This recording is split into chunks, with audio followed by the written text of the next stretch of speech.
നമസ്കാരം. ഈ രാജ്യത്തിന്റെ പരമോന്നത ബഹുമതികളെല്ലാം ഒരുതരം കോമഡിയായെന്ന് പറയേണ്ടി വരികയാണ്. അതെന്തുകൊണ്ട് പറയേണ്ടി വന്നു എന്ന് പറഞ്ഞാൽ, വാങ്ങുന്നവർ തന്നെ അത്ഭുതപ്പെട്ടു പോവുകയാണ്. എനിക്ക് എന്തിന് ഈ പുരസ്കാരം തന്നു എന്നോർത്ത്. അങ്ങനെ പറയാൻ കാരണം, ഇന്നലകളിൽ ഈ പുരസ്കാരത്തെക്കുറിച്ചുള്ള ഈ കിട്ടിയ വ്യക്തിയുടെ അഭിപ്രായവും ഇന്നത്തെ അഭിപ്രായവും തമ്മിൽ കേൾക്കുമ്പോഴായിരിക്കും നിങ്ങൾക്ക് തന്നെ ഈ അവാർഡുകൾക്കൊക്കെ ഇത്ര വിലയേ ഉള്ളൂ എന്ന് തോന്നും. കാര്യം പരമോന്നത പുരസ്കാരങ്ങൾ എന്ന് പറയുമ്പോൾ രാജ്യത്തെ സംബന്ധിക്കുന്നിടത്തോളം ഭാരതരത്ന ആയിക്കോട്ടെ, അല്ലെങ്കിൽ പത്മ പുരസ്കാരങ്ങളായിക്കോട്ടെ, ഇതൊക്കെ ഒരു രാജ്യത്തിന് വേണ്ടി, ഒരു നാടിന് വേണ്ടി ഒരു വ്യക്തി ചെയ്തിട്ടുള്ള അതുല്യമായിട്ടുള്ള പ്രവർത്തനങ്ങളാണ്. ആ പ്രവർത്തനങ്ങളെ പരിഗണിച്ചുകൊണ്ടും ആ പ്രവർത്തനങ്ങൾ കൊണ്ടുണ്ടായിരിക്കുന്ന പല മുന്നേറ്റങ്ങൾ, അല്ലെങ്കിൽ അതുകൊണ്ട് എന്തൊക്കെ സാമൂഹ്യ പരിഷ്കരണങ്ങൾ ഈ നാട്ടിൽ ഉണ്ടായി എന്നതിനാണ് അത്തരം അവാർഡുകൾ, അത്രയും വാല്യൂ ആയിട്ടുള്ള അല്ലെങ്കിൽ മൂല്യങ്ങളുള്ള കാര്യങ്ങൾ ചെയ്ത വ്യക്തിയെ പരിഗണിച്ചായിരിക്കും അവാർഡുകൾ കൊടുക്കേണ്ടത്. പക്ഷേ പത്മഭൂഷൺ അവാർഡ് കിട്ടിയ സന്ദർഭത്തിൽ കേരളവും ഇന്ത്യ ഒന്നാകെ അത്ഭുതപ്പെട്ടതാണ് വെള്ളാപ്പള്ളി നടേശന് കിട്ടിയ പുരസ്കാരം. എല്ലാവരും എന്തിന് പുരസ്കാരം കൊടുത്തു എന്ന ഞെട്ടലാണ്. അപ്പോൾ പുരസ്കാരം കിട്ടിയ വ്യക്തിക്ക് എന്താണ് ഈ പുരസ്കാരത്തെക്കുറിച്ചുള്ള ഒരു അഭിപ്രായമെന്ന് നിങ്ങൾ കേൾക്കട്ടെ. അവിടെ നിന്ന് തുടങ്ങാം. പത്മഭൂഷൺ നല്ല വിലയുണ്ടാ, അത് കാശ് കൊടുത്താൽ കിട്ടുന്ന സാമാനമായിട്ട് മാറിയില്ലേ? അതിനൊക്കെ അന്തസ്സുണ്ടായിരുന്നു, കാലം ഉണ്ടായിരുന്നു. പത്മഭൂഷൺ ഏത് പട്ടിക്ക് വേണം? ഞാൻ തരാന്ന് പറഞ്ഞാൽ ഞാൻ മേടിക്കല്ല. പത്മ പുരസ്കാരത്തെക്കുറിച്ച് നമ്മുടെ പ്രാഞ്ചിയേട്ടൻ എന്നൊരു സിനിമ വന്നിട്ടുണ്ട്. ആ സിനിമയിൽ തന്നെ കൃത്യമായി കാണിക്കുന്നുണ്ട്, ഈ പൈസയുള്ള അല്ലെങ്കിൽ വേദനിക്കുന്ന കോടീശ്വരന്മാർക്ക് പൈസ കൊടുത്ത് മേടിക്കാൻ പറ്റുന്ന ഒരു സംവിധാനമാണെന്ന് മുമ്പേ തന്നെ അതിനൊരു വിമർശനമുണ്ട്. എന്നാൽ ഇന്നെത്തുമ്പോൾ അതൊരു രാഷ്ട്രീയ പ്രവർത്തനത്തിൻ്റെ കൂടി ഭാഗമാവുകയാണ്. അതായത് കേന്ദ്രം ഭരിക്കുന്നവർക്ക് രാജ്യത്തിൻ്റെ ഏതെങ്കിലും ഭാഗങ്ങളിലൊക്കെ അവരുടെ രാഷ്ട്രീയത്തിന് ഇൻട്രോഡാക്കുകയോ അല്ലെങ്കിൽ അവരുടെ രാഷ്ട്രീയത്തിന് വളർച്ച ഉണ്ടാക്കാൻ വേണ്ടി ആർക്കാണ് ഗുണം ചെയ്യുക, അല്ലെങ്കിൽ ആരാണ് ഗുണം ചെയ്യുക, അവരെ കണ്ടെത്തി അവർക്ക് ഇതാ ഞങ്ങളുടെ വക ഒരു സമ്മാനം, രാജ്യത്തിന്റെ പുരസ്കാരം. ആ നിലയ്ക്ക് കേരളത്തിൽ തെരഞ്ഞെടുപ്പ് വരുന്ന കാലഘട്ടത്തിൽ, ഈ തെരഞ്ഞെടുപ്പിൽ നിയമസഭയിലേക്ക് വളരെ പ്രതീക്ഷയോടുകൂടി സംഘപരിവാർ ഉറ്റുനോക്കുന്ന സന്ദർഭത്തിലാണ് എന്ത് നേട്ടമുണ്ടാക്കണം, അത് എങ്ങനെ ഉണ്ടാക്കണം, അതിനുവേണ്ടി കണ്ടെത്തിയ വഴിയാണ് കേരളത്തെ സംബന്ധിക്കുന്നിടത്തോളം ഈഴവ ഭൂരിപക്ഷമുള്ള ഒരു നാടാണ്. ആ നാട്ടിൽ രണ്ടുപേരെ പ്രീണിപ്പെടുത്തി കഴിഞ്ഞാൽ നമുക്ക് നേട്ടമുണ്ടാക്കാൻ പറ്റുമെന്നുള്ള ചിന്താഗതി വരുന്നത്. അവിടെയാണ് വെള്ളാപ്പള്ളി നടേശന് യാതൊരു തരത്തിലും അങ്ങനെ ഒരു അവാർഡിന്റെ ഇത്രയും കാലം അർഹതപ്പെട്ടവർക്ക് കിട്ടി. ഒന്ന് ആലോചിക്കുക, ഇപ്പൊ തന്നെ മമ്മൂട്ടിക്കാണ് ഇതിനോടൊപ്പം കിട്ടിയിരിക്കുന്നത്.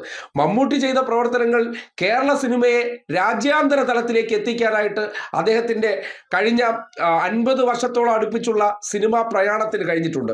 അദ്ദേഹം നമ്മുടെ മുന്നിൽ അനശ്വരമാക്കിയ പല കഥാപാത്രങ്ങൾ, നമ്മൾ ഇന്നും നമ്മുടെ ജീവനോടൊപ്പം അല്ലെങ്കിൽ നമ്മുടെ ജീവിതങ്ങളോടൊപ്പം സഞ്ചരിപ്പിക്കുന്ന, നമ്മുടെ ഉള്ളിൽ കുടിയേറിപ്പിച്ച പല തരത്തിലുള്ള വേഷങ്ങൾ പകർച്ചയിലൂടെ അദ്ദേഹം സിനിമാ മേഖലയെ, അതായത് കേരളത്തിന്റെ സിനിമാ മേഖലയെ ലോകത്തിന്റെ മുന്നിൽ അഡ്രസ് ഉണ്ടാക്കാൻ അദ്ദേഹത്തിന് കഴിഞ്ഞു. അദ്ദേഹത്തിന് അവാർഡ് കിട്ടിയതിൽ കേരളം ഒന്നടങ്കം എണീറ്റ് നിന്ന് കൈയടിക്കുമ്പോൾ, അതേ സന്ദർഭത്തിൽ കിട്ടിയ മറ്റൊരാളെ എന്തിനു കൊടുത്തു, ഇങ്ങർക്കൊക്കെ എന്തിനു പുരസ്കാരം കൊടുക്കുന്നു എന്ന ചോദ്യം വരുന്നിടത്താണ് ആ പുരസ്കാരം കിട്ടിയ വ്യക്തിയുടെ അഭിപ്രായം കൂടി നിങ്ങൾ കേൾക്കേണ്ടത്.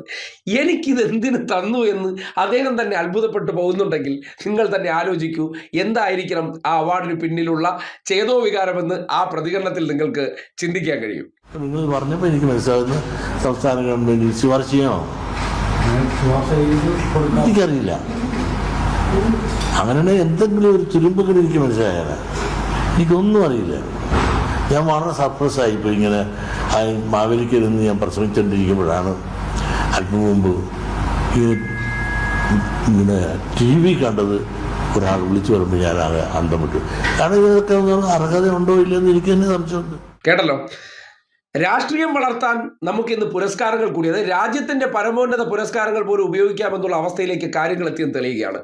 വരുന്ന നിയമസഭാ തെരഞ്ഞെടുപ്പിൽ നിങ്ങൾ ചിന്തിക്കുക, വെള്ളാപ്പള്ളിക്ക് മാത്രമല്ല VS അച്യുതാനന്ദൻ കൂടി പത്മഭൂഷൺ കൊടുത്തിരിക്കുകയാണ്. VS അച്യുതാനന്ദൻ എന്തുകൊണ്ട് അതിന് അർഹനായിട്ടുള്ള ആദരിക്കപ്പെടേണ്ട വ്യക്തി തന്നെയാണ്. പക്ഷേ ഈ സന്ദർഭത്തിൽ എന്തിനു കൊടുത്തു എന്ന് പറഞ്ഞാൽ, അവിടെയാണ് ഈ റിപ്പബ്ലിക് ദിനം കഴിഞ്ഞു പോയി കഴിഞ്ഞാൽ 2 മാസത്തിനകം തെരഞ്ഞെടുപ്പ് കടന്നു വരുന്നുണ്ട്. വെള്ളാപ്പള്ളിക്കും ഒപ്പം തന്നെ ഈഴവ കമ്മ്യൂണിറ്റിയിൽ ജനിച്ച അച്യുതാനന്ദനെയും അംഗീകരിക്കുന്നതിനോടൊപ്പം ചില കമ്മ്യൂണിസ്റ്റുകാർക്കെല്ലാം അല്ലെങ്കിൽ കമ്മ്യൂണിസ്റ്റ് വിഭാഗത്തിൽപ്പെട്ട ഈഴവരെ സ്വാധീനിക്കാൻ വേണ്ടിയുള്ള ഒരു കൃത്യമായിട്ടുള്ള നീക്കമാണെന്ന് മനസ്സിലാക്കാൻ ഈ പാഴൂർ പടിപ്പുര വരെ പോകേണ്ട കാര്യമൊന്നും ഒന്നുമില്ല. എന്തായാലും VS അച്യുതാനന്ദൻ ആയിക്കോട്ടെ, മമ്മൂട്ടി ആയിക്കോട്ടെ, അവരെല്ലാം ഈ സമൂഹത്തിന്റെ മുന്നിൽ ആദരിക്കപ്പെട്ടവരാണ്, ജനം അംഗീകരിച്ചവരാണ്. വെള്ളാപ്പള്ളി നടേശനെ സംബന്ധിക്കുന്നിടത്തോളം ഒരു കമ്മ്യൂണിറ്റിക്ക് വേണ്ടി നിലകൊണ്ട് സ്വന്തം കുടുംബത്തിന് വേണ്ടി അത് മാറ്റിയ വ്യക്തി എന്നതിനപ്പുറം എന്ത് സാമൂഹിക പരിഷ്കർത്താവാണ് വെള്ളാപ്പള്ളി നടേശൻ.